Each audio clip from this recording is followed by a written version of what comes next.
Evolution happens all the time, even if we don't notice it. It's necessary for any living organism to exist in this world and keep up with its changes. But there is one but. Today, you're going to learn why herbivores grow fangs, why animals are afraid of evolution, and how nature can rob anyone of their uniqueness. Let's go.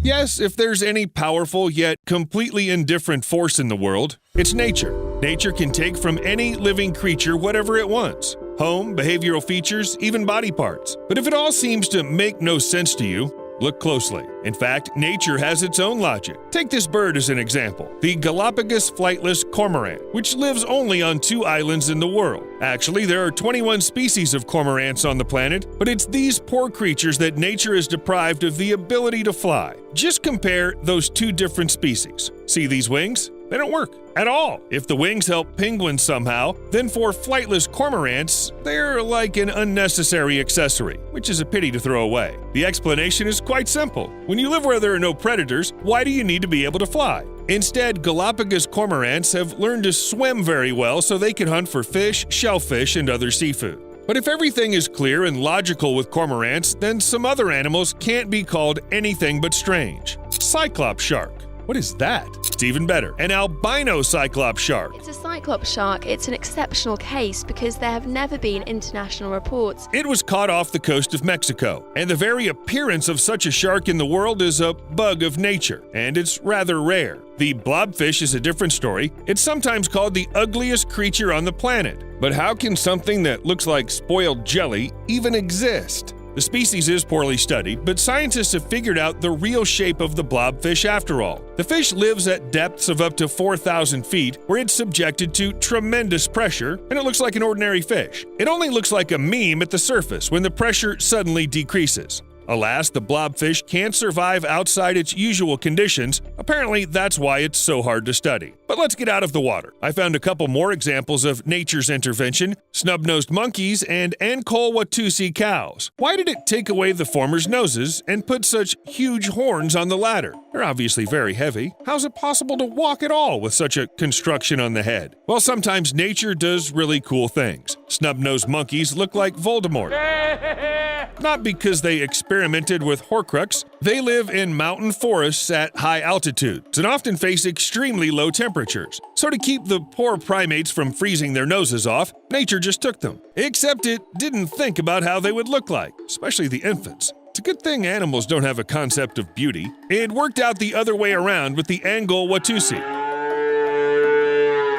They live in the hot regions of Africa, and they use their huge horns for thermoregulation. These horns are permeated by a system of vessels, and blood circulating back and forth is cooled by air currents. Then it returns to the body and lowers its temperature. Generally, it's a good thing that cows need to be cooled and monkeys need to be warmed. Poor snub-nosed monkeys would have a hard time with those horns. Most animals have it easier. You won't encounter a white shark whose teeth have grown so big that they no longer fit in its mouth. You're unlikely to see an owl with a pelican-sized beak that grows endlessly, because all of these things are clearly written into the genes of each species. Some variation is possible only in the case of a serious deviation, but not in donkeys. Nature really screwed up there. Has it ever occurred to you that hooves are in fact modified fingernails? And like any nails, sometimes they grow long enough that they need trimming. In the wild, animals do this on their own by just moving around a lot and sharpening their hooves naturally. But donkeys really have a problem with that. The fact is that they originated in the desert where the ground is hard, dry, and often rocky. Somehow, after that, evolution decided that donkeys' hooves didn't need any upgrades. They turned out to be able to absorb moisture effectively, remain flexible, and avoid splitting and chipping. How cool is that? Yeah, let's get them into production. Unfortunately, in a typical horse pasture, this ability causes problems. The hooves don't wear out from walking, and there's also fungus with various bacteria in them. 5 years without a manicure becomes a nightmare. Now, imagine for a moment that a few donkeys found themselves on an island with a mild, humid climate and no predators. Would they still walk around with their hooves bent, or would they have stopped walking altogether? If you want to feel like evolution, post your guesses in the comments. But while donkeys can still end up well without human intervention, it's a different story with sheep. Here, nature's in full swing. Not only can some of the sheep literally overgrow their wool to death, losing mobility and overheating, they also fall. They fall to their deaths. Okay, Mrs., how did you do this to yourself? And it's not just because of the height. Sometimes while walking in the countryside, you might notice a sheep lying on its back with its legs up. Now, it's not sunbathing, and it had no intention of taking that position at all. What are you doing? The sheep's in trouble, and I don't believe I said it. There could be several reasons for the sudden fall. Either the animal has too heavy, wet hair, or it's a pregnant female, or the sheep just got fat. Yeah, so much so that it can't roll over by accidentally losing its balance. Don't you think this feature would be worth fixing? Nature? If nobody helps a fallen sheep, it suffocates. Wait, what? That is a bog-fast sheep. The fermentation of grass in the stomach produces gas, and if the sheep lies on its back, the gas can't escape. As it builds up, the pressure on the lungs increases, and the animal just suffocates. You know that feeling when you've eaten so much that you can't breathe? That's not a metaphor for sheep. And don't forget about predators. Wolves, crows, or even parrots. New Zealand Kia are happy to feed on dead sheep, but live sheep will do too. They're not very picky. What happened to the Kia is called exaptation. Due to the lack of other food, the parrots had to start hunting sheep.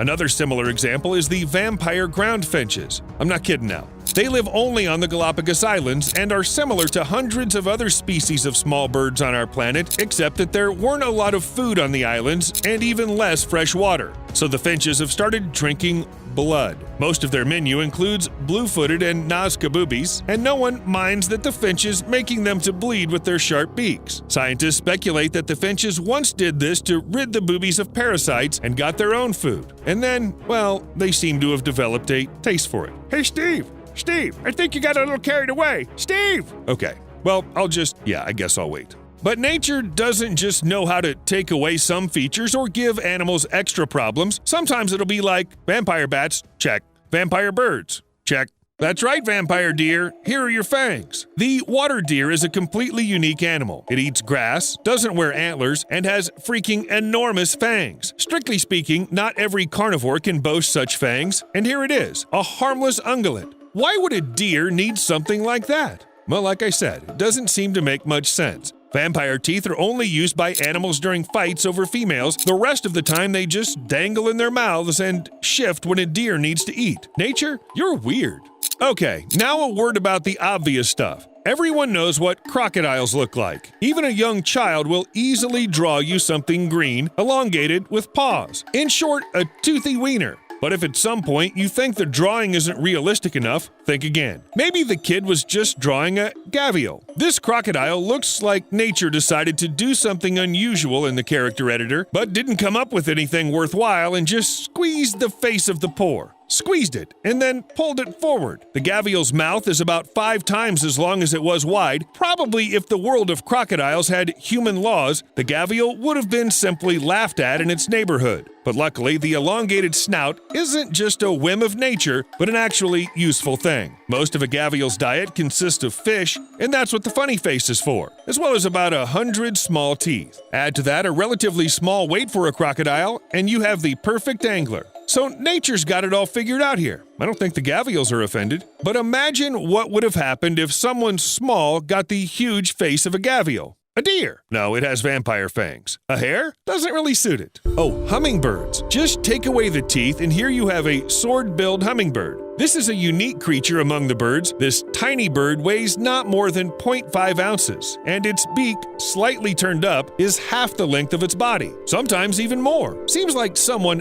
actually lied a lot. Okay, such an unusual organ helps them to get nectar from the long funnel-shaped flowers that other hummingbirds can't penetrate. In this way, the hummingbirds occupy their niche without competing with others, and at the same time provide pollination to a specific group of plants. Everyone is happy, but imagine, for a second, having such a huge stick constantly dangling in front of your face. It's uncomfortable. Yeah, hummingbirds don't like it either. For example, in the sitting position, the long beak pulls the bird down and it has to sit with its head held high for balance. Otherwise, the neck simply can't stand it. One can't clean feathers with such a beak. One has to use its legs. And during the flight, it's necessary to keep it in a certain position in order not to fall down. I guess it takes a hell of a lot of time for a sword-billed hummingbird to just just learn how to live. We'll see you later.